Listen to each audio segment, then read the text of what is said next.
Hello, but John, let's read the question. Question says Darwin's theory of pangenesis shows similarities with theory of inheritance of acquired characters. Then what shall be correct according to it? तो question में पूछा है कि Darwin's theory of पैनजेनेसिस है वो similarity show कर रहा है with theory of inheritance of acquired character से. Then what shall be the correct according to. तो हमें करेक्ट ऑप्शन ढूंढना है इसके अंदर. तो यहाँ जो की कॉन्सेप्ट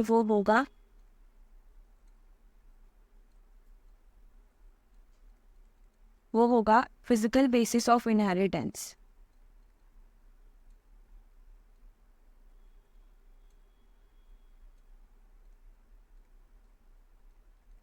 तो यहाँ पे हमें डार्विन्स थ्योरी ऑफ पैनजेनेसिस और थ्योरी ऑफ इनहेरिटेंस के बीच के बारे में देखना होगा.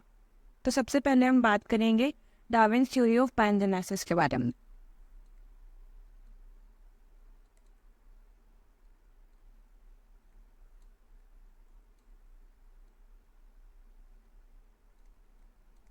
इस थ्योरी में डार्विन ने बताया था कि कैसे टाइनी पार्टिकल्स होते हैं जिन्हें हम गेम्यूल्स कहते हैं,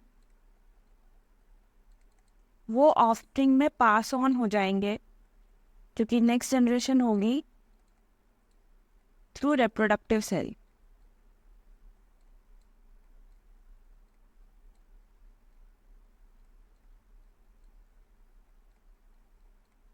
अब हम बात करेंगे लेमार्किज्म की, क्योंकि यह Lamarck's theory of inheritance of acquired characters.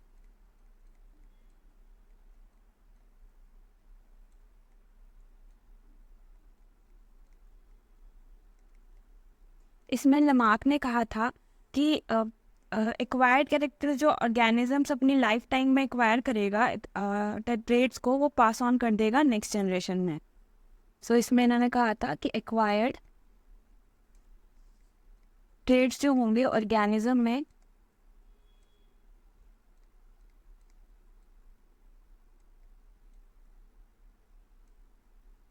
Life time organism की लाइफ टाइम में वो पास ऑन हो जाएंगे ऑफस्प्रिंग में.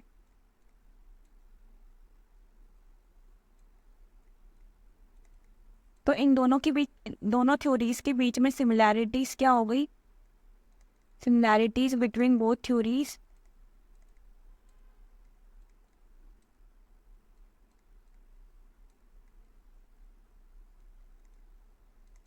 इनके बीच में सिमिलैरिटी हो गई फिजिकल बेसिस ऑफ इनहेरिटेंस.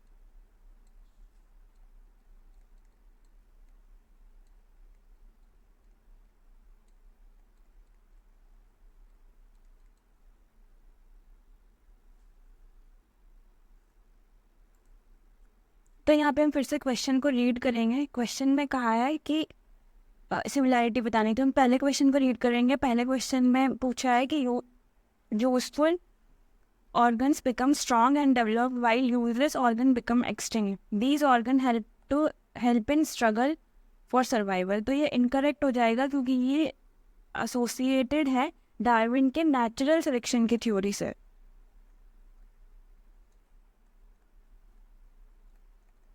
इसलिए ये गलत हो जाएगा. Size of organ increases with ageing, ये भी गलत हो जाएगा क्योंकि ये ग्रोथ और एजिंग से एसोसिएटेड है, ना कि इनहेरिटेंस है. तीसरा ऑप्शन है development of organ is due to will power, ये भी इनकरेक्ट हो जाएगा. लास्ट ऑप्शन है there should be some physical basis of inheritance. हाँ, ये करेक्ट ऑप्शन होगा क्योंकि ये सजेस्ट कर रहा है कि there should be some physical basis of inheritance, और इसका मतलब है ये डार्विन के पैनजेनेसिस थ्योरी से एसोसिएट कर रहा है, तो इसलिए ये करेक्ट ऑप्शन होगा. So I hope you understood it well. Best of luck.